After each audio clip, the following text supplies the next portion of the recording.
في الوقت اللي الناس كلها بدأت تتكلم فيه عن كأس العالم، الصحفي وحيد المصري، الصحفي بقناة العربية، بياخدنا في رحلة بعيدة عن الكل. مونديال 1970 بالمكسيك، اللي هناك كان أول مرة يتقال فيه مصطلح مجموعة الموت، والصحفيين بعد كده في العالم كله ياخدوه من هناك ويبدأ يتكتب لحد النهاردة يفضل عايش.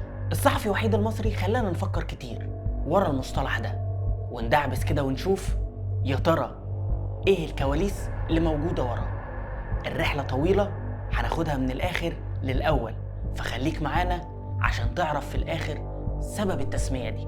لما نيجي نبص لمونديال قطر 2022 هنلاقي ان مجموعات الموت فيه شبه مش موجودة، وده بسبب ان التصنيفات بعدت المنتخبات الكبيرة عن بعض، او بمعنى اصح مفيش منتخب تقيل وقع في المركز التاني، باستثناء مجموعة يعني شمينا فيها كده ريحة ان هي ممكن تكون مجموعة الموت لو بس منتخب المغرب قدر يعمل فيها المفاجأة.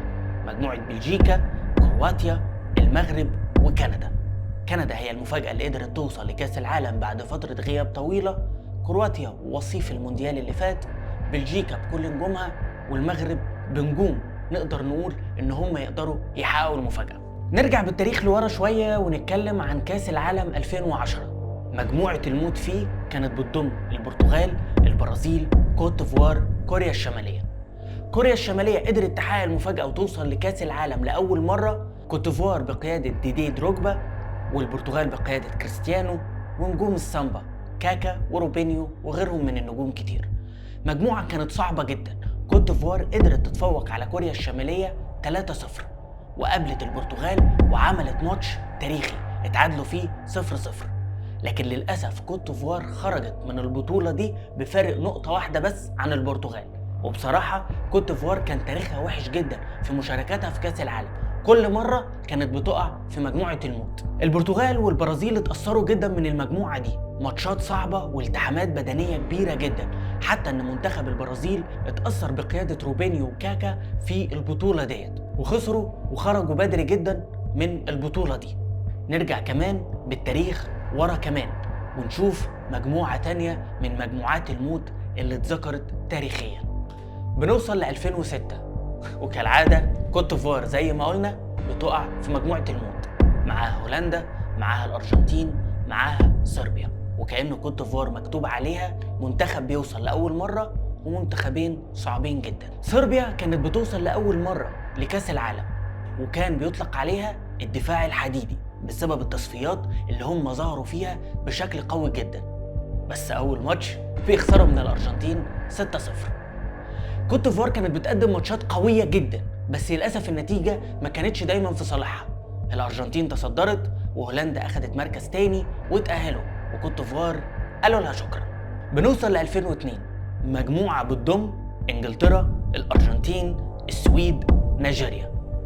عداوة كبيرة بتجمع انجلترا والأرجنتين، فيها حكايات وقصص هتظهر في حلقات مش هتلاقوها إلا هنا. انجلترا بتقدر ان هي تكسر عقدة الأرجنتين، بيكهام بجلالة قدره هو اللي بيجيب الجون وبينهي عقدة كبيرة وقفت الأرجنتين قدامها. في الوقت ده السويد ما كانش منتخب ضعيف، كان منتخب لتقله، معاهم طبعا نجم كان لسه ظاهر مولع الدنيا، إبراهيموفيتش، زيه زي هالاند دلوقتي بالظبط. بربط لك أحداث عشان تفضل مركز معايا. السويد بتدي كتف تقيل للأرجنتين وبتخرجها من دور المجموعات في مفاجأة كبيرة. ما هو مونديال 2002 كان مونديال المفاجآت، طبعا بعد كده اسبانيا خرجت، ايطاليا خرجت، بس مش هنلبخكوا كتير، تابعوا حلقاتنا هتعرفوا القصص كلها. الارجنتين بتخرج، انجلترا والسويد بيتأهلوا للدور الثاني، ودي كانت قصة 2002 مع مجموعات الموت. فرق كتير لعبت في مجموعات مختلفة اتقال عليها مجموعات الموت. نرجع للرحلة اللي بدأها معانا الصحفي وحيد المصري، مونديال 1970 اللي منه اتولد المصطلح مجموعة الموت. مجموعة ضمت البرازيل بطلة العالم، انجلترا بطلة عالم، تشيكوسلوفاكيا وصيفة العالم، ومنتخب رومانيا. من هنا الصحفيين المكسيكيين كتبوا لأول مرة مجموعة الموت، ومن هنا المصطلح عجب كل الصحفيين من مختلف بلدان العالم عشان المصطلح يتولد في المكسيك ويتنقل للعالم كله، ومونديال 1970 يكون شاهد على أول مصطلح يتقال في الكورة، مجموعة الموت.